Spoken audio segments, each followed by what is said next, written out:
are listening to Lighthearted, the official podcast of the United States Lighthouse Society. My name is Jeremy D'Entremont. Welcome. Today is November 16th, and this is episode 330 of Lighthearted. My co-host today is the Executive Director of Lake Erie Lights of Pennsylvania, Averie Shaghnessy-Comfort. Hi, Averie. Hello, Jeremy, and hello to our listeners. In a few minutes, we'll listen to a conversation I had about Dunkirk Lighthouse in New York, a place that's kind of a neighbor for you, Averie.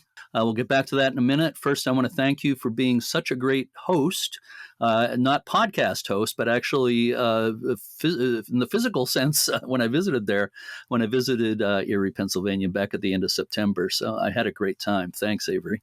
Oh, you're very welcome. We were so happy to have you, and I'm even happier that the weather cooperated for us. And I know that Roger, our volunteer, was delighted to meet you in person. So we were so happy to show you around. Yeah, and then to some degree, I was able to return the favor to Roger when he came and visited Portsmouth here not too long after that. So it was good to see him again. For people who might not know, your organization actually manages 3 lighthouse sites, Presque Isle Light Station, Erie Land Light, as it's known, and the Presque Isle North Pier Light. I got that right, I think, right? You did. Yeah, I got to climb the Presque Isle and Erie Land Lights when I was there. I was impressed by how well cared for and managed those sites are. The Presque Isle Lighthouse was pretty busy when I was there. The weather was gorgeous. Your staff and volunteers on the site really seemed to have everything under control. I might be biased in saying this, but our staff and volunteers are really the heart of what we do. And many of our volunteers have actually been with us 10 years or more. And I know that the people that have been there from the beginning, and it's crazy to say that we've only been an organization for 10 years, but we have really only been an organization for 10 years.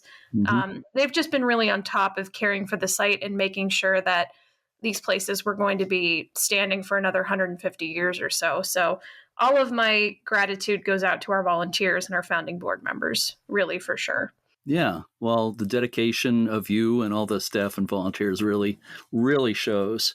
It's a very organized place, very beautifully kept up. So it was just a really nice visit. We actually followed you to the Erie Land Lighthouse. You gave me kind of a tour of Erie as we drove through, or as I followed you. And after we climbed the lighthouse there was a group of high school students when we came down that were there unannounced. That was kind of a surprise, I think. I don't know exactly what happened after I left, but maybe you gave them a tour? I did. So it turns out they were actually a group of freshman undergraduate education students. Oh. And yeah, so it just so happens that they were talking about different sites around the area and how you can use them for educational purposes in more of an informal manner, which is, my bread and butter. So when I came down and met their professor, she asked if I would give them an impromptu tour and talk about how we do informal education on the sites. And really, it just was like the stars aligned, and they had a great time. And then at the end of that, a little cat also visited us as well. So it was a great time. Yeah. Well, it's always better if there's a cat. Anything's better. Always. Yeah. So the timing was amazing. They were really lucky that you happened to be there. That really worked out. I figured that you weren't just going to say, nope, it's all closed, gotta go. I figured that. Nah, never. Yeah. Well, I've been in that position too. If it's open, they'll want to go in. So it's always hard to turn people away. It's obvious you are the perfect director of that organization because you have such a passion for those lighthouses and their history. So it was great to meet you in your natural environment. Oh, thank you. You're too kind. I just really have a passion for historic sites, and especially those in Rust Belt cities. And I'm really tied to their stories and the people around them. Yeah. And I think these are, no pun intended, but they're the perfect beacon for having those conversations. Mm-hmm. And I can see the love you have for the city of Erie as well. Oh, yeah. I'm a Erieite through and through. And I'm not even born in Erie. So I guess not through and through. But it's funny because when I tell people how to spell my name, I say A-V Erie. Oh, yeah. So it's just kind of tied to who I am, I think, at this point. Yeah. So I'm definitely a transplant. But I love this city. I love this place. And the more I get to talk about it, the better. Yeah, I never thought of that. Erie is part of you, and it's even part of your name. That's pretty cool. So, on that same trip, when I met you in Erie, I visited several other lighthouses along Lake Erie in New York and Ohio. Again, the weather was fantastic. What a great week I had. So, one of those lighthouses was Dunkirk Lighthouse in New York. It's, I believe, about 40 miles northeast of Erie as the crow flies, and I think maybe an hour and a half drive between the two. So, have you visited the lighthouse in Dunkirk? I have actually, but I was much younger the last time I visited. Ah. So I have to say that I don't remember a lot, but I definitely need to go back. And I've driven by it a number of times because I like to take that route. I like to take Route 5, up towards Buffalo. It's a much more scenic route. So any chance that I can get to go get a picture of the Dunkirk Lighthouse, I do that. So Mhm. this is one that I actually have been able to visit in the Yeah, past. that's beautiful. It's a beautiful lighthouse, tower, and house. And I was really impressed by how much there is to see there. We talk about it in the interview, but there's a lot there. There really is. Yes. And while I was there, I interviewed Dave Briska, who is known around Dunkirk as Lighthouse Dave for good reason. So, Avery, if you could please help me introduce our interview. Sure, Jeremy. Dunkirk, New York is considered the westernmost city in the state of New York. It's on the south side of Lake Erie, about 35 miles southwest of Buffalo. The completion of the Erie Canal in 1825 transformed the Great Lakes into an important transportation system between the Midwest and the Atlantic. Dunkirk, with its natural harbor, got one of the earliest lighthouses on the lake. The first lighthouse at Point Gratiot in Dunkirk began service in 1827. The lighthouse that stands today was completed in 1876. The 61-foot square limestone tower stands next to a brick Gothic Revival keeper's house. The light was automated, and the last Coast Guard keepers were removed in 1962. A group of local citizens leased the property from the Coast Guard and turned it into a memorial park and lighthouse museum. The first floor of the keeper's house is a museum with lighthouse artifacts, and the second floor is a military museum with rooms devoted to each branch of the armed forces. There's also a separate building with additional exhibits on the Navy and Coast Guard. When I was there, I was shown around by an excellent tour guide by the name of Lincoln. He happens to be 11 years old, and he was absolutely fantastic. So, Lincoln, if you're listening, keep up the great work. I interviewed Dave Briska in his upstairs office. Dave has many titles: manager, events coordinator, etc., but he's basically the modern-day lighthouse keeper. I had a great time chatting with him. So let's listen to my conversation with Dave Briska now. I'm here at the Dunkirk Lighthouse on beautiful Lake Erie in New York, and this is my first time here. This is an amazing place. And with me is Dave Briska. And Dave, what is your official title here at the Lighthouse? Well, my official title is the treasurer of the Lighthouse Board, but Okay. I am also the events coordinator and the everyday operations manager. Uh-huh. So I have lots of different roles when I'm here. Yeah, well, I saw you just open the place up, and that looks like a big job in itself. Yeah, we have to go through and, shut the alarms off and turn lights on and make sure everything is in, good working order. Yeah.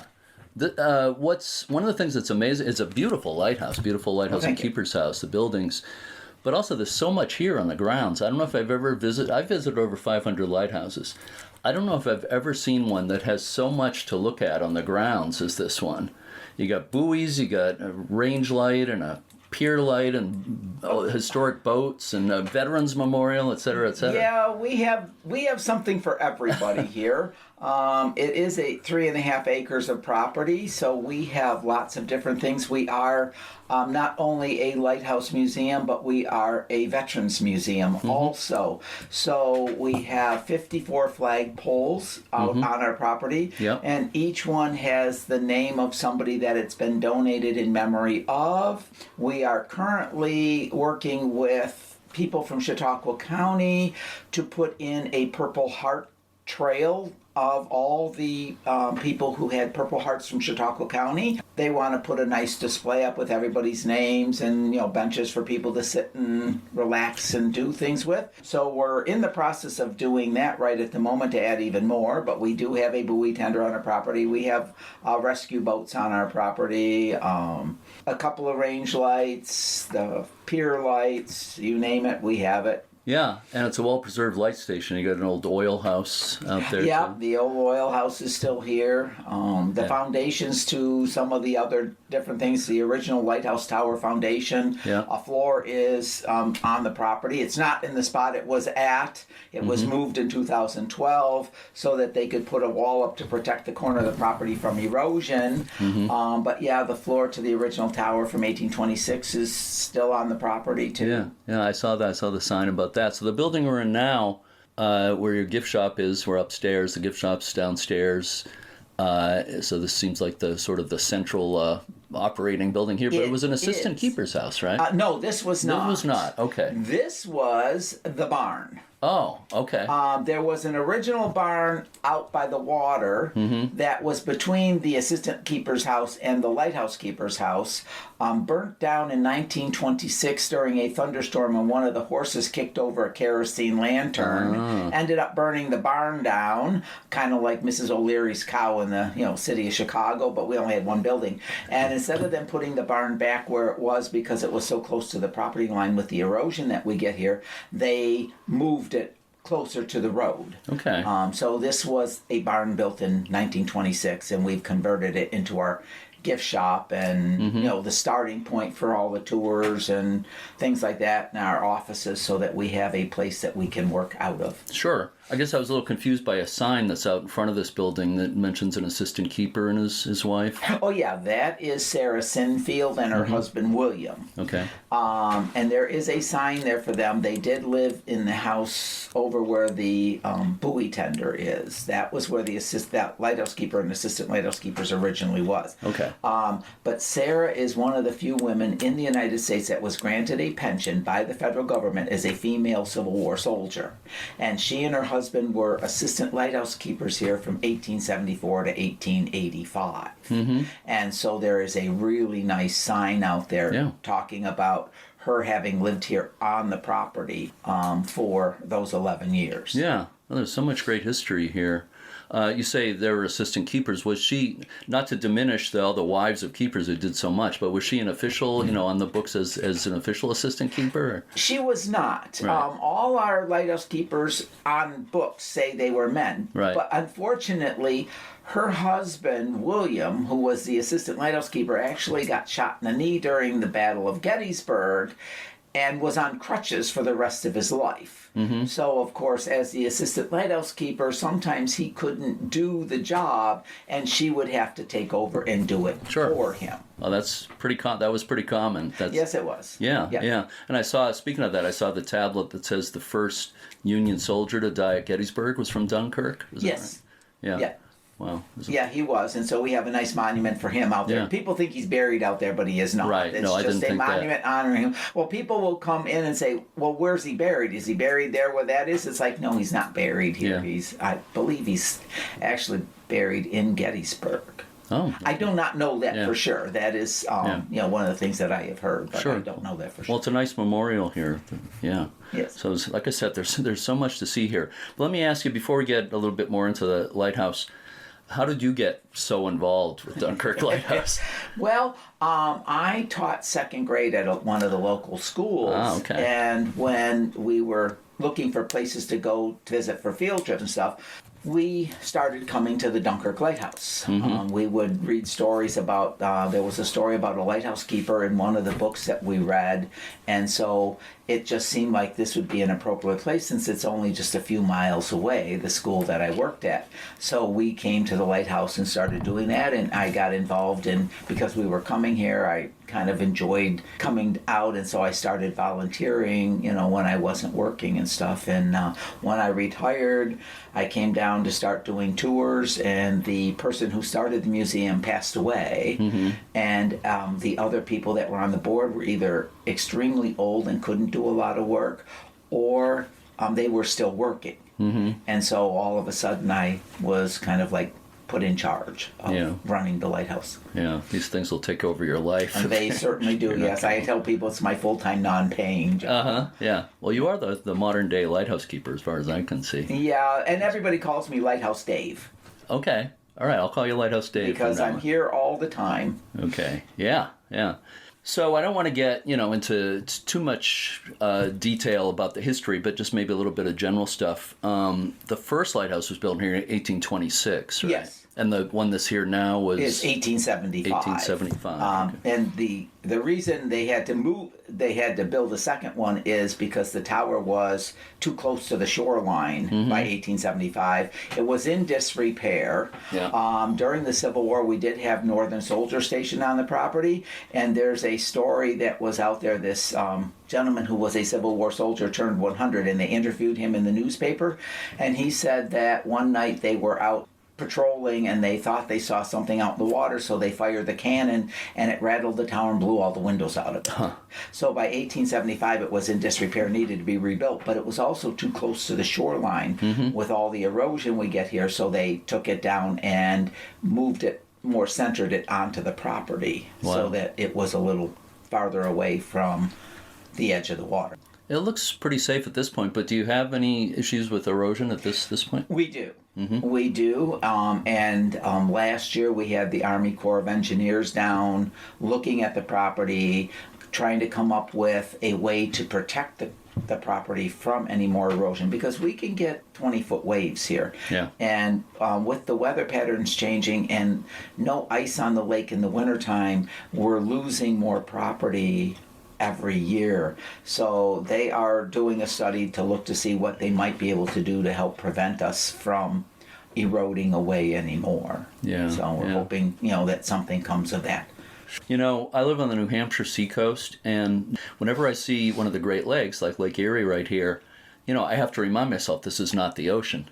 Yes. Because it sure looks like an ocean. It does look like an ocean, and we get a lot of people from Europe, and they'll go, they always what look ocean out is and they that? go, yeah, what ocean is this? Are you sure it's not an ocean? And it's like, well, what you call a lake, we call a pond around here, right. Because the lakes are so big. But yeah, because they are freshwater, they are not oceans, they are lakes. The power of the waves and everything you get on these lakes is incredible. Oh, it is. And they can come up in such a fast amount of time that you don't even know anything's coming. The lake is really calm this morning, but that doesn't mean by this afternoon we don't have 5 to 10 foot swells, depending on how the weather is. I was on Lake Superior a couple of years ago, like around Duluth, Minnesota, and there are people surfing on the lake. Yeah, and we do get people surfing a little bit over here on the east side of the lighthouse, because there's a nice little bay in here, and when the waves come, it's a perfect place for them to at least practice.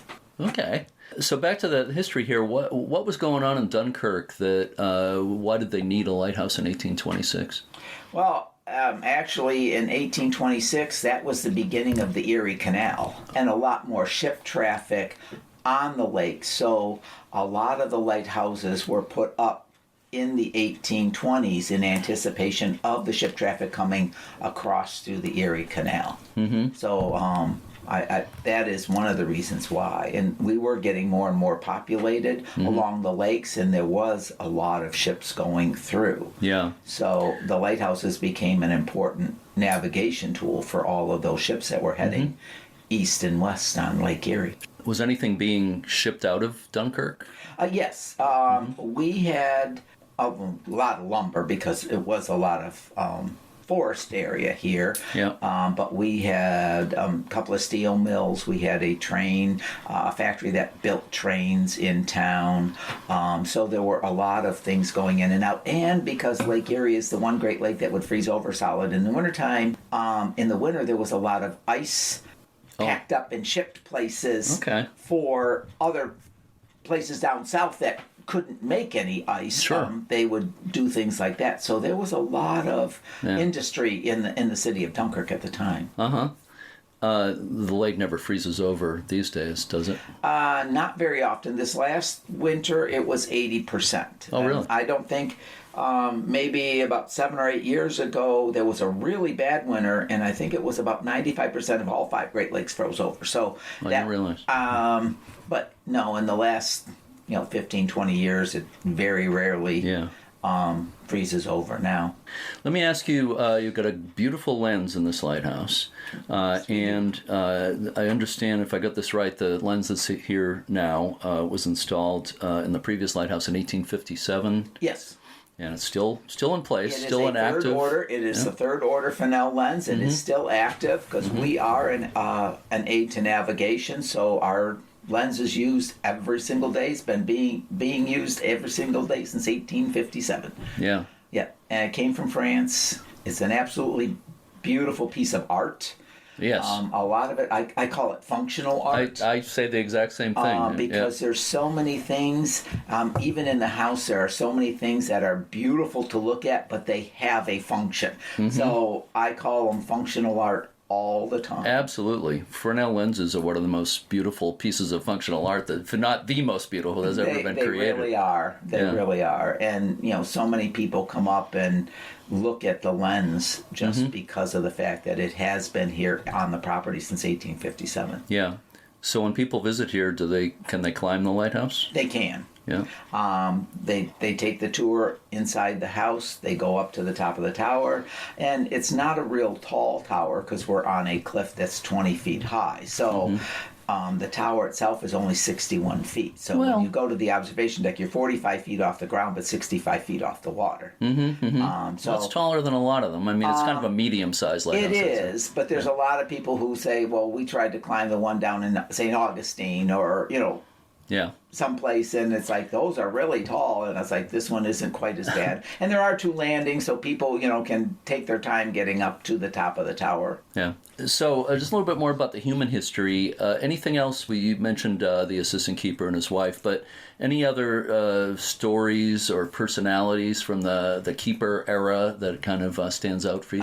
Yeah, actually, the second lighthouse keeper was President Andrew Jackson's adopted son. Oh.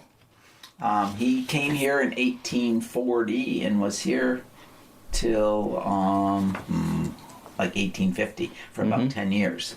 So that was kind of interesting because, you kind of wonder, why did President Jackson send his adopted son that far away from Washington, D.C.? Yeah, or why does his adopted son want to get that far from Washington, D.C.? You can look at it either way, I mean, it's always kind of fun to surmise why he was put out here, especially since it's, can get 35 below zero in the middle of winter with the wind chills, and we get like 100 inches of snow a year. Yeah.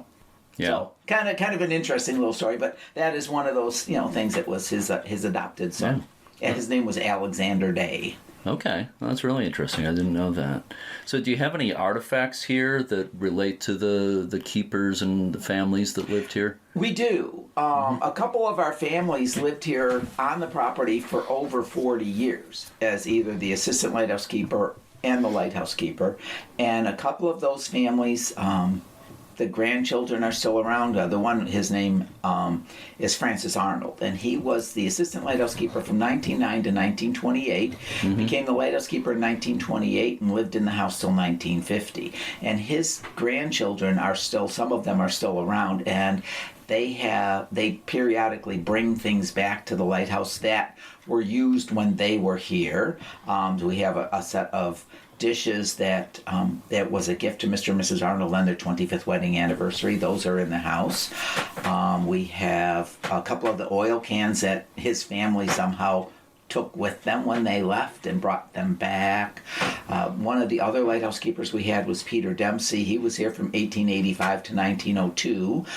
His granddaughter gave us the clock that he bought in 1887. Oh. It was a gift to his wife on the birth of their son, and 2 chairs that his parents had used when they were living in the house with them. Wow. So we have some very interesting things in the house that were used here at the lighthouse. Yeah, I guess so. That's great.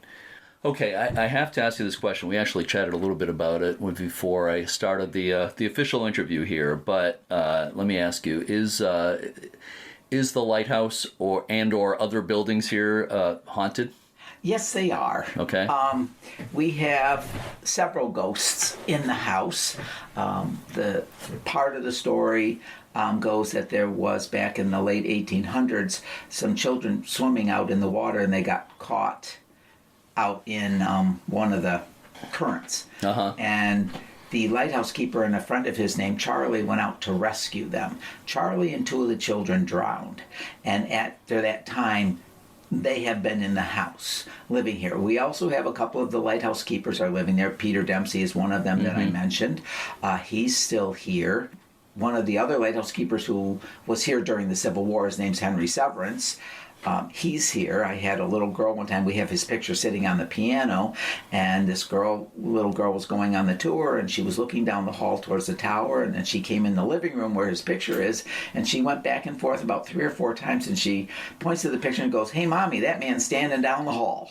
Wow. So, and of course, children are a lot more receptive to things like that than adults are. Yeah. But so, we have had lots of experiences with paranormal groups coming in. Yeah. And in New York State, there's something called the Haunted History Trail. Okay. And it lists different places to go visit. Back when they started it, they did a survey of a lot of the paranormal groups.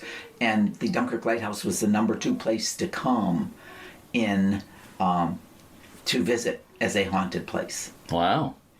So, yeah. That's quite an honor. It is quite an honor, yes. I just got to say, little interesting terminology there. You said some of the ghosts live here. Well, in a sense, they do. They are around most of the time. Yeah. Well, anybody who listens to this podcast much knows that I've covered this topic a number of times, and I don't discount it. I don't believe that every weird sound or thing people see is a ghost or whatever, but I do not. I've had experiences, and people I know have had experiences, so I know there's something to it. And sometimes you hear things, or and old houses creak, and they make noises, and they do this, but every once in a while some weird things happens that you can't explain why it's going on. Or if you're in the house and you hear things moving around and nobody else is in the house, where does that come from, type of thing. So sure. You don't really know. I'm not necessarily a firm believer in it, but when things happen and I have no explanation for them, Yeah. I think you're kind of like me. I call myself an open-minded skeptic. Yes. Yeah. I think I am pretty much. Yeah. But I've heard a voice, and I've said this on the podcast a few times, but I've heard a voice in Portsmouth Harbor Lighthouse, my home lighthouse. And I know that was not coming from a person who was in that lighthouse. There was so I know what I experienced. Well, we do have a couple of pictures that people have taken in the house that one of them is there's a lady standing in one of the rooms, and she was standing there with her husband, and they were just talking and stuff like that, and this other person was taking pictures, and after she got done taking pictures, she was kind of going back on her thing, and while the lady is standing there, you can see one of the ghost children piggybacking on her. I mean, at plain as day, you can see this thing going with her hands around her neck, looking at the camera. Holy cow. So, is this picture available for people to see anywhere? It is. It's down in the gift shop. Okay. Yeah. Is it online anywhere on the internet? It was on our Facebook page. I'm assuming, things don't usually go away. It's probably there somewhere on the Facebook page. Okay. But it is available to be seen. Wow. Well, let me ask you, have you had any experiences personally? Oh, yes, I have. Because I'm here all the time by myself. Yeah. So, things happen. One day I was coming in and I was doing some stuff and I had to go in the basement. And this was before the lighthouse opened for the season. Mm-hmm. Because the city had done something with the water and they needed the pipes. There's a drain pipe in the basement that we had to open and close. And I came in the house, I shut the alarm off, I went to go in the basement, and I heard plain as day a voice say, "Get out." Wow. And I'm like, well, I'll get out as soon as I, shut this valve off in the basement so the water doesn't leak all over. Yeah. But earlier that winter, I had to be in the house for a while because some people were coming on a quick tour in the middle of February. And I came in, and one of the ghosts came up and kind of like pressed against me, and I said, well, I have to be here for this tour, and I'm going to leave. I won't be back until May.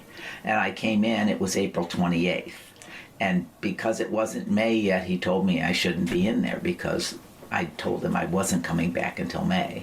But I didn't know I had to come in April at the time. So was kind of interesting. But that was, one of my first experiences with having the ghosts come in. I don't know ghosts watch the calendar so carefully, but yeah. I don't know, because it wasn't quite May, so I don't know what they thought. Yeah, no, I completely believe what you experienced.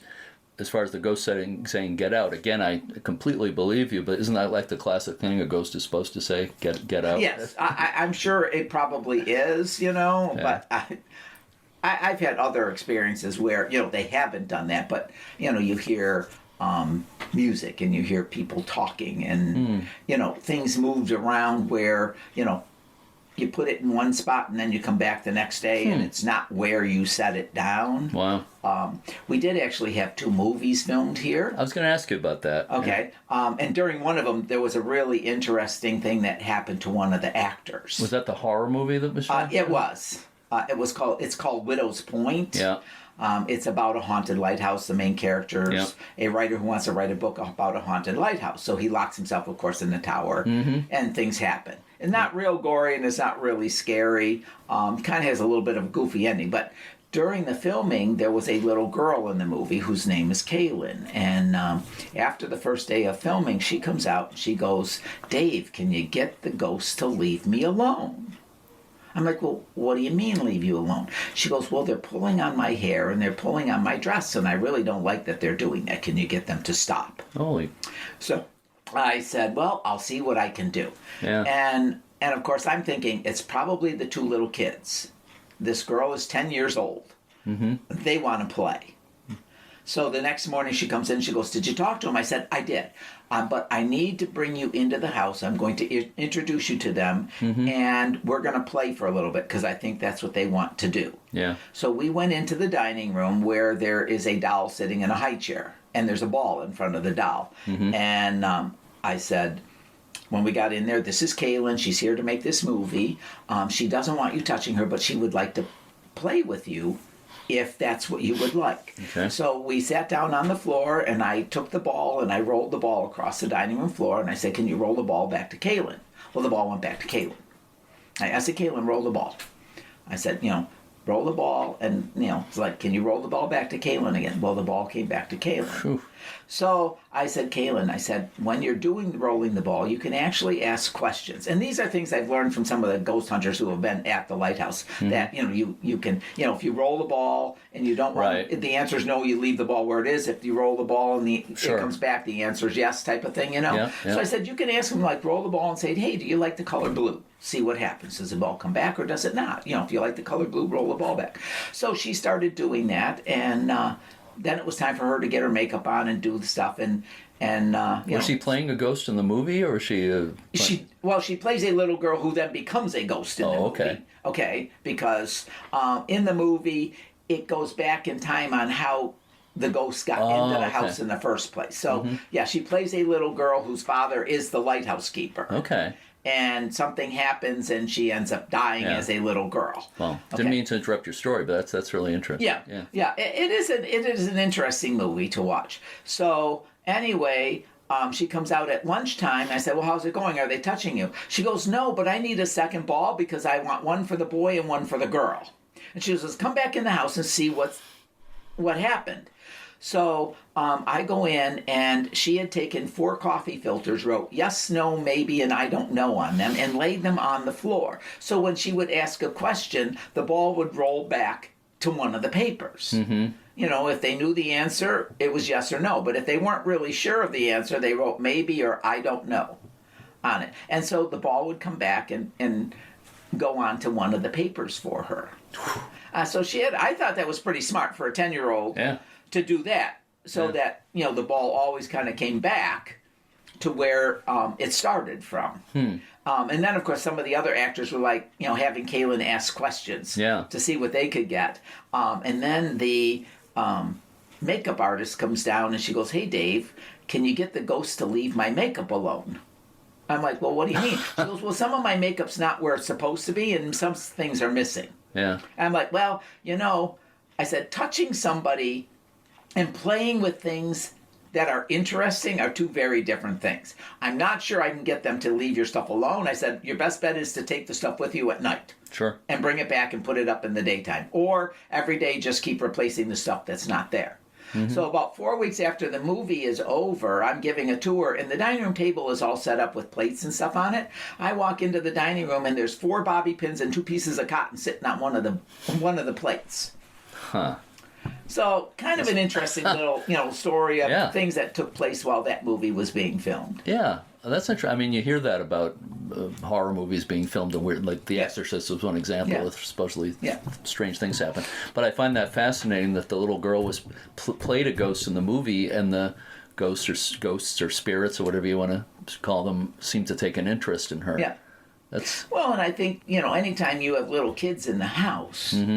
The ghost children are going to want to, there's somebody new here, let's play, type of thing. So I found it very, very fascinating. It is. It is. Thank you for sharing all that. I do, like I said, I'm an open-minded skeptic, but I lean more towards the open-minded. Yeah, and when something like that happens, how do you kind of ignore it? How the ball rolls back, right, is the thing, because the floor is not slanted. The floor is pretty level. And it's a tile floor. Yeah. And it just rolls all over, but it never goes the same direction every time. Right. It rolls in different places when you do that. So I found it quite interesting. Yeah. No, you can't deny your own senses when something like that happens. Right. Sure. So just switch gears a little bit here. I've never been in Dunkirk before until just before I saw you today. Seems like a really nice place to live. It's considered, it's a city, right? It's a small city. Yeah, Dunkirk is a city. Mm-hmm. Yeah. Yes. At one point in time, it had about 15,000 people living in the city of Dunkirk. I think they're down to about 11 or 12,000. So it's basically a small city. Yeah. And I understand there's some things to do around here, one of them being a park. And I know that this, where we are right now, is known by a different name too, and I'm going to try to pronounce it, and you tell me how you pronounce it. Is it Point Gratiot? Yes, it is Point Gratiot. Wow. A lot of people, very good. A lot of people call it Point Gratiot. Sure. The way it's spelled. Gratio or something French. Yeah, it is French. He was a French general during the Revolutionary War. Mm-hmm. And Point Gratiot Park is a free park. It was established back in the late 1800s. The person who owned the property made it a free public park that they could never develop. Yeah. It has to stay a park for people. And there's a beach right there, so there's picnic tables and all kinds of stuff there. Yeah. But it's right to the west side of the lighthouse. The lighthouse actually sits on the point of Point Gratiot. You probably know there's a I believe they pronounce it Gratiot in Michigan also, yes, a Point is. Gratiot lighthouse there, which I've featured on the podcast before. I didn't get to go there, but I interviewed somebody via Zoom on that one. So tell me about Shakespeare on the Lake. Okay, for 2 or 3 years, we have a local college up here that's theatrical, and one of the professors wanted to start doing a summer Shakespeare program. So the first couple of years that they did it here on the lake. So is there like an open air stage? Well, they brought a huge tent in to do it in, but since that time we have actually built a 30 by 60 pavilion with a cement floor that we now use to rent out for different events. And of course, they started doing Shakespeare on the Lake, and then COVID hit, and that kind of went away. They are talking about next year coming back and trying to do it on the lake. They've been doing it inside a building in the summertime, and people really prefer to be outside. Yeah, there's something special about that. Like that. So they are talking about next year perhaps coming back and doing the Shakespeare on the Lake here on the point. And we have a beautiful spot for something like that to be, as long as the weather's good. Yeah. And that's one of the reasons why we built the pavilion, because when they put a tent on the property, because of all the wind we can get, the tents don't always stay up, so they put it up for something, and the next morning there was a storm overnight, and the next morning half the tent's laying on the ground, so they have to come and re-put it back up. So by having the pavilion, which has a a metal roof and posts and everything. It's not going anywhere, and we have canvas sides on it that we can put down and kind of keep it protected. Will work really well for something like that. Yeah. Do you act in the place? I do not. Okay. I am not good at acting. Okay. I prefer real life, although people do call me a character. Okay. I thought maybe you played Macbeth or something. No. Okay. I don't mind watching Shakespeare, but being in it is not something I would prefer to do. Okay. Yeah. No, I'm sure that's a really special thing. Places that have, something like that, people love it, I know. Yeah.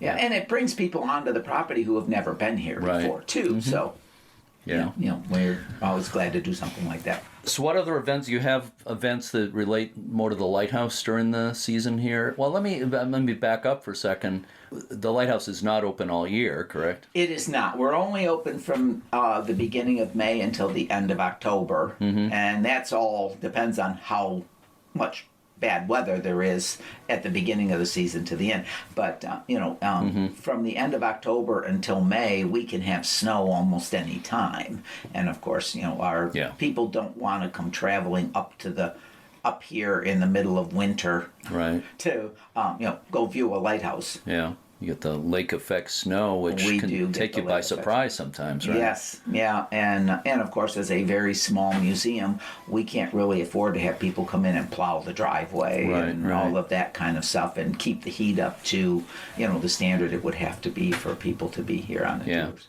So during the summer, do you have other special events here at the Lighthouse? We do. We try to do some kind of special event every summer, to raise money, of course, for the Lighthouse itself. But because it's such a beautiful spot, we do weddings, family reunions, class reunions, even the local prom is held on our property in June, which is a really outdoor prom. An outdoor prom. Wow. It's fabulous. And I will tell you, the kids are super.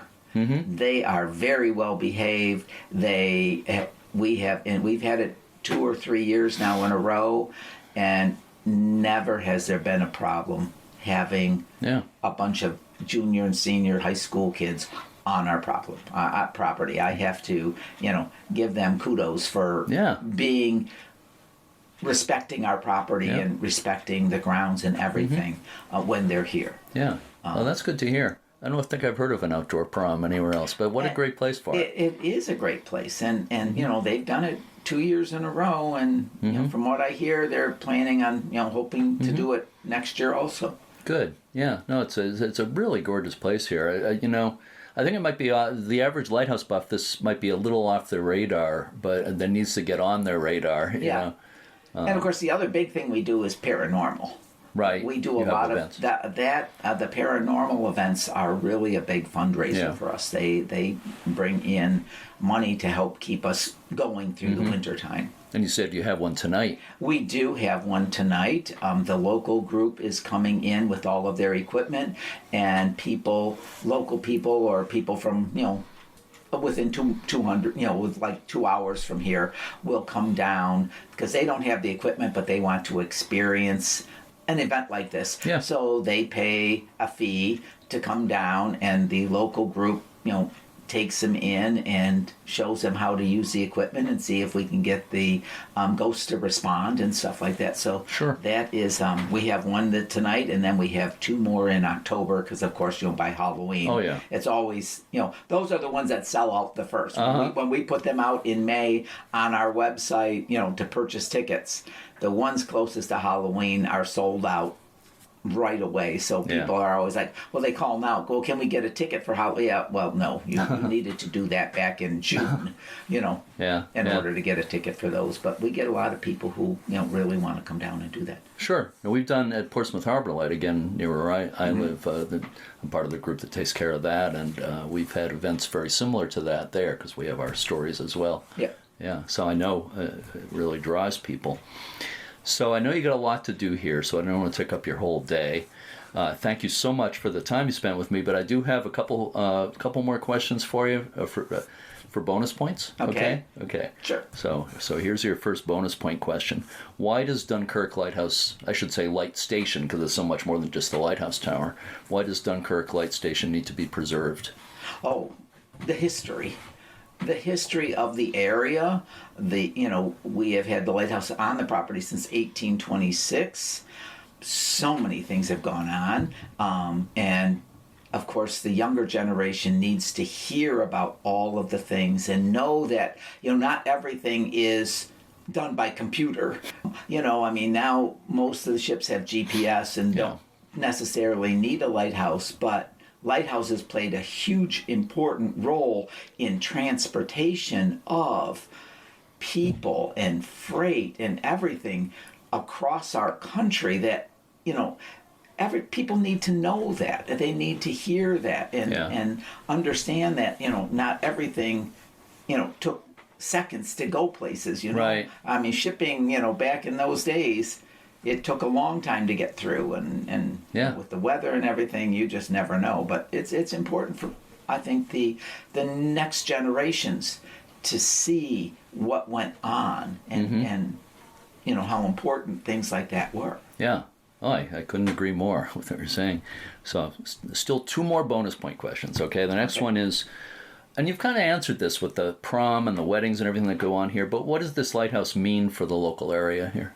Oh, it brings in several thousand tourists a summer. Yeah.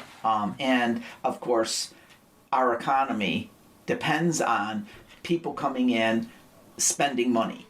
So not only did they come to see the lighthouse, they go someplace to eat at a restaurant, a local restaurant. Sure. They stay overnight in one of the hotels. They go to the wineries. There's so many things to do in Chautauqua County that you can spend an awful lot of time here. So if you can draw them in for one thing, you can then send them to all these other places, and it does build the economy in the area. Yeah. So, having a lighthouse, and there are, thousands of lighthouse people that basically what they, as well, they come in, they get their passport stamps, they look around, they take the tour, they put it out on, TripAdvisor and Google and all that kind of stuff. And then they say, well, while I'm here, what else can I do? And of course, you become a tourist information center as well, and you say, well, you can go here and see the wineries, or you can go to Chautauqua Institute, or you can go to the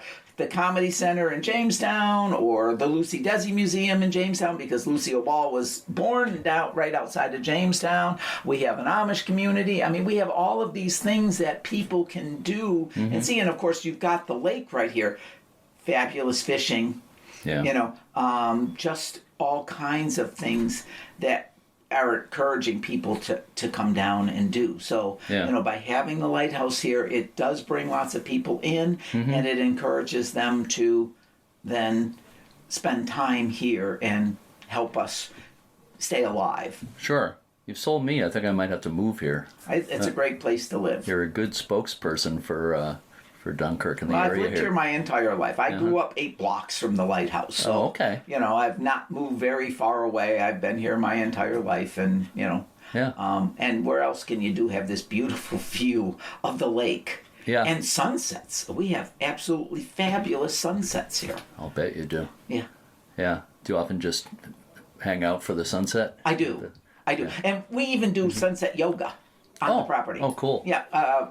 During the summer, 1 day or 2 days a week, the yoga instructors come down and they lay out in the grass by the cliff. They do the yoga, and when the sunset goes, they all stand up, start taking pictures of the sunsets. It's just a fabulous thing to do. Wow. But it's very relaxing. Yeah. Just a great place to spend your time. Right. Okay, one last question. I promise this is the last one, okay, for bonus points. What do you like most about your involvement with Dunkirk Lighthouse? I like meeting all the interesting people who come here from all over the world to visit the lighthouse. And I get to chat with people, about things and encourage them to visit places and, and listen to the history of the lighthouse and all of the things that we have to do on our tours and things like that. So just being here along the lake, too, it's like if you're stressed, the stress just gets drawn. Of course, the lake goes into Niagara Falls. So I think, Niagara Falls pulls all your stress right out of your body and sends it over the falls to someplace else. Okay. Oh, I like that. It's a really good way to put it. Well, Dave, this is great. This is like one of the peak lighthouse experiences I've had recently. Really. Well, thank you. I'm glad you came by today and spent some time here. Me looking too. Around. Yeah, it's a real pleasure speaking with you. And again, this place is amazing. And anybody coming anywhere near here, I just came. It's only an hour from Buffalo, New York, yes. And I just drove from there, just at a conference there. So anybody visiting Buffalo, which is an interesting place to visit too, needs to drive an hour over to Dunkirk. Yeah, and it's only an hour and a half from Niagara Falls. There you go. Niagara Falls is a big draw because most people don't see that much water going over a cliff. Right. But people who come along the lake, and of course then they drive down the lake and they stop at all the lighthouses that we have. This is actually called the Seaway Trail, which goes from the St. Lawrence Seaway down at least through Erie, Pennsylvania, where you can stop at all the different lighthouses and see some of the things. They call it the trail, but it really is just following one of the major roads down along the lakes. Sure. Beautiful sight, just to come down through along the lakes and see what you have rather than staying on the expressway. Sure. You don't see a lot on the expressway, except cars whizzing by. But if you take the slower route along the lake, you get to see all the interesting things and how pretty it is, and stop in the local places and stuff and just kind of enjoy the scenery. Wow, again, you're a great spokesman for the area. So Dave Briska, thank you so much. Thank you for hosting me today and for letting me come in your office and speak with you. But thank you for coming by today and spending some time here and putting us out there. I appreciate that very much.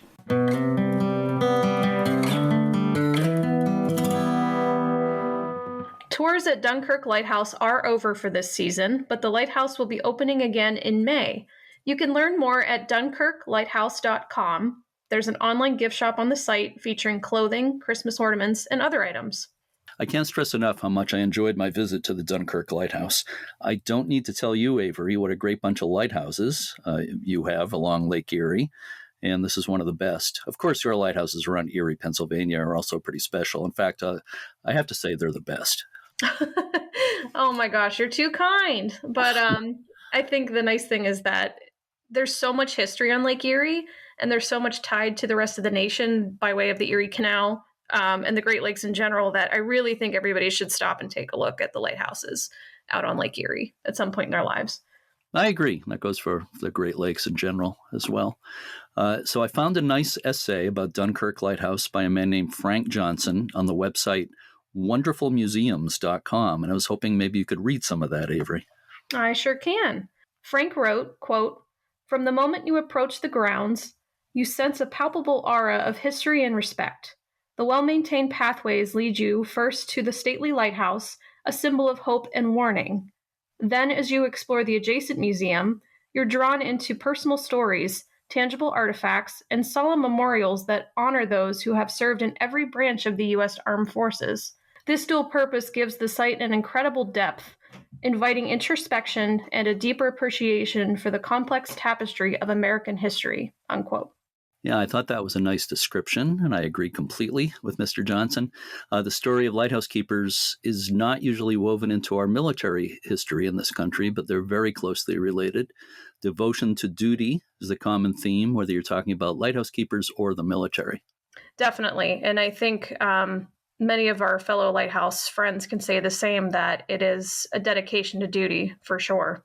Right, and that continues to the present day with people like you and your staff and volunteers and all the people maintaining these lighthouses today.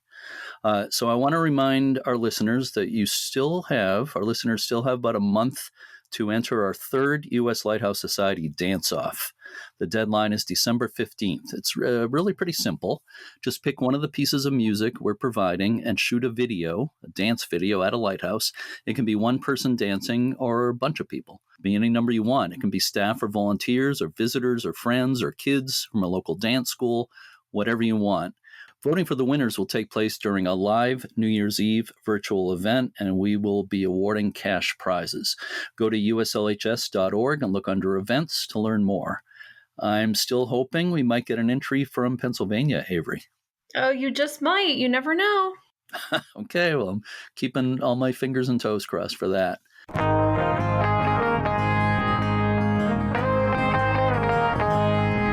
Thanks again to Dave Briska for today's interview. Also thanks to Lincoln, the tremendous tour guide. I had so much fun touring the place with him. I want to remind our listeners to check out uslhs.org to learn about everything the U.S. Lighthouse Society offers, including preservation grants, tours, and the research catalog. And if you listen to this podcast with Apple Podcasts, please rate and review us. Thanks again for co-hosting today, Averie, and thank you again for your hospitality when I visited. You're so welcome, and I'm happy to be here, Jeremy. I did want to ask, did you get a chance to try the chocolates that we sent home with you? What chocolates? The Edinburgh chocolates. No, I'm kidding. No, they're long gone. Oh, yeah. Good. Yeah, no, they didn't survive very long once I got home. I let my wife have some, but I had to sample them as well, and they were excellent. I'm glad they made it home so that your wife could have some too. And again, those were local chocolates, right? Yes, that is correct. Erie does chocolate very well. Yeah. Well, that's even another reason people have to visit Erie. Lighthouses and chocolate, you can't ask for much more than that. What's not to love? So we will be back with the Lighthearted Light episode next week, and 2 weeks from now we'll have a new episode focusing on another Lake Erie location, Ashtabula Lighthouse in Ohio. Until then, to all our regular listeners and our new ones, thanks so much for listening, and keep a good light.